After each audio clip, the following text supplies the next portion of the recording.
Reflected source of light কিন্তু দু ধরনের হয়। ডিরেক্ট সোর্স অফ লাইট কোথায় পড়ছে? 9 টাকাতে পুরো রিফ্লেক্টর কেনা হয়ে যায়, তখন সেটা কি হচ্ছে? Reflected light to the subject. Incident light, reflected লাইটের ইন্টেন্সিটি কি হবে? কম হবে না বেশি হবে? লাইটটাকে আমরা কি বলবো? Diffused light. Direct source of light, reflected source of light. Direct source of light কোথায় পড়ছে? সাবজেক্টের দিকে পড়ছে। এবার সাবজেক্ট থেকে যে লাইটটা বেরাচ্ছে বা রিফ্লেক্টেড যে লাইটটা, রিফ্লেক্টেড লাইট দু ধরনের হয়, একটা টু দ্য সাবজেক্ট, একটা ফ্রম দ্য সাবজেক্ট। এবার এটা নিয়ে আলোচনা হবে। একটা হচ্ছে টু দ্য সাবজেক্ট, মানে সাবজেক্টের প্রতি লাইটকে আমি রিফ্লেক্ট করছি। আরেকটা ফ্রম দ্য সাবজেক্ট, সাবজেক্ট থেকে, ধরো এই কাঁচটা একটা সাবজেক্ট, এর মধ্যে ডিরেক্ট লাইট থেকে লাইট পড়েছে, ক্লিয়ার? তাহলে এটা ডিরেক্ট লাইট আসলো, এখান থেকে কাঁচ থেকে লাইটটা রিফ্লেক্ট করছে, তাহলে এই লাইটটা কোথা থেকে রিফ্লেক্ট করছে? কাঁচ থেকে। কাঁচ একটা প্রোডাক্ট, তাহলে এটা ফ্রম দ্য সাবজেক্ট। এবার এই যে সাবজেক্ট থেকে এই যে রিফ্লেক্টেড লাইটটা পড়লো, এটা যদি আরেকটা কোনো সেকেন্ডারি সাবজেক্টের উপর গিয়ে পড়ে, তখন সেটা কি হচ্ছে? Reflected light to the subject. এখানে মজাটা হচ্ছে এখানে লাইটের, মানে এখানে রিফ্লেক্টেড সোর্স অফ লাইট কিন্তু দু ধরনের হয়, একটা সাবজেক্টের দিকে হয়, আরেকটা সাবজেক্ট থেকে হয়। আমরা কোনো ফটোগ্রাফি যখন করছি ডিরেক্টলি তো তারপর লাইট ফেলতে পারি না।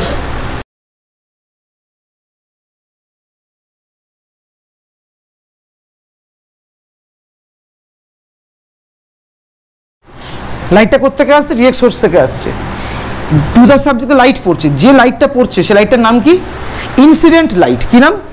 ইনসিডেন্ট লাইট বা direct light. Are from the subject, subject থেকে লাইট বেরোচ্ছে, রিফ্লেক্টেড সোর্স অফ লাইট। এটা একটা কি হচ্ছে? To the subject.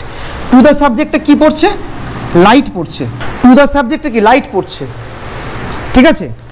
R subject থেকে লাইট বেরোচ্ছে, সাবজেক্টটা কি হয়ে বেরোচ্ছে? প্রতিফলিত হয়ে বেরোচ্ছে, তাই তো? তখন সেই লাইটটা কি হয়? Reflected light. তখন এই লাইটটাকে, যে লাইটটা বেরায় তাকে বলা হয় রিফ্লেক্টেড লাইট। এবার মজার বিষয়, এই যে রিফ্লেক্টেড লাইটটা আসছে, এটা আদার্স কোনো সাবজেক্টে গিয়ে পড়ছে, মানে কি টু দ্য সাবজেক্টে পড়ছে। এই রিফ্লেক্টেড লাইটটাই কিন্তু টু দ্য সাবজেক্টে পড়ছে, এবং এই রিফ্লেক্টেড লাইটের ইন্টেন্সিটি কি হবে? কম হবে না বেশি হবে? আগে বল। এটা আমার ডিরেক্ট লাইট। ডিরেক্ট লাইট থেকে সাবজেক্টে লাইট পড়লো, খুব ঠান্ডা মাথায় ভাব জিনিসটা। ডিরেক্ট লাইট থেকে সাবজেক্টে লাইট পড়লো, সাবজেক্ট থেকে লাইট রিফ্লেক্টেড হয়ে বেরোচ্ছে, যেটাকে আমরা বললাম রিফ্লেক্টেড লাইট। এই লাইটের ইন্টেন্সিটি বেশি হবে না কম হবে? কম হবে।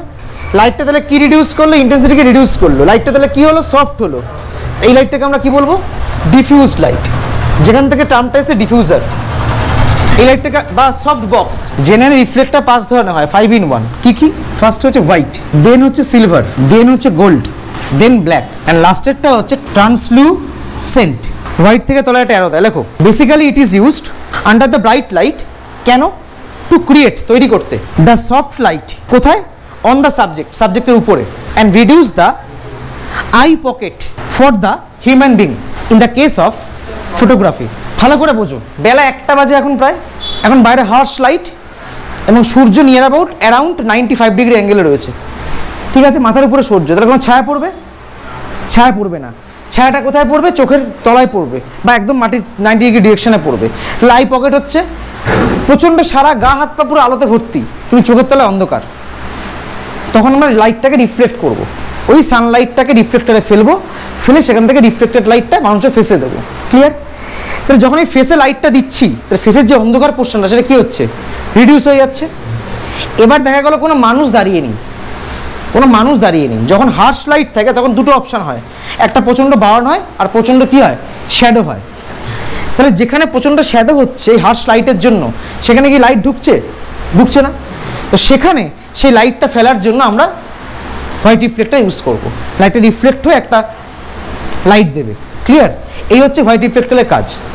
তাহলে সিলভারটা কেন? সিলভার রিফ্লেক্টর মেনলি চকচকে ভাবতো সিলভার কালারটা, তো লাইটের ইন্টেন্সিটি বাড়বে না কমবে? হোয়াইটের থেকে বাড়বে।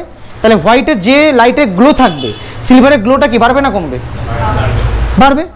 তার মানে যদি ভেবে দেখ, এই হার্শ লাইটে আমি হোয়াইট রিফ্লেক্টর ইউজ করলাম, যদি সিলভার রিফ্লেক্টর ইউজ করি সেক্ষেত্রে কি হবে? সাবজেক্ট কি হবে? গ্লোনেসটা বেড়ে যাবে বা বার্নিং এফেক্ট দেবে। তার মানে এই হার্শ লাইটে সিলভার রিফ্লেক্টর ইউজ করা উচিত। কেন নয়? বুঝতে পারছিস? উপর দিকে বেরিয়ে যাচ্ছে, তোকে বলছি। হ্যাঁ, তাহলে হার্শ লাইটে কি সিলভার রিফ্লেক্টর ইউজ করা উচিত? কারণ হার্শ লাইটে তো ব্রাইটনেস এমনি আছে, আরও গ্লো দেবে, তাহলে কি বার্নিং এফেক্ট বেশি হবে। তাহলে কখন আমরা সিলভার লাইটটা ইউজ করব, সিলভার লাইট বলছি, সিলভার রিফ্লেক্টর ইউজ করব যখন লাইটটা আমাদের কাছে কি আছে, একটা সফট আছে বা ফ্ল্যাট লাইট আছে, তখন মুখের মধ্যে একটা গ্লোনেস আনার জন্য আমি কি করব, তোমার এই সিলভার রিফ্লেক্টর ইউজ করব, যেখানে লাইটটা গ্লো করবে। যখন প্র্যাকটিক্যাল দেখো বুঝতে পারবে। গোল্ডের কাজ কি, কারো কাছে যদি 900 টাকা না থাকে, 9 টাকা সবার কাছে আছে, 9 টাকাতে পুরো রিফ্লেক্টর কেনা হয়ে যায়।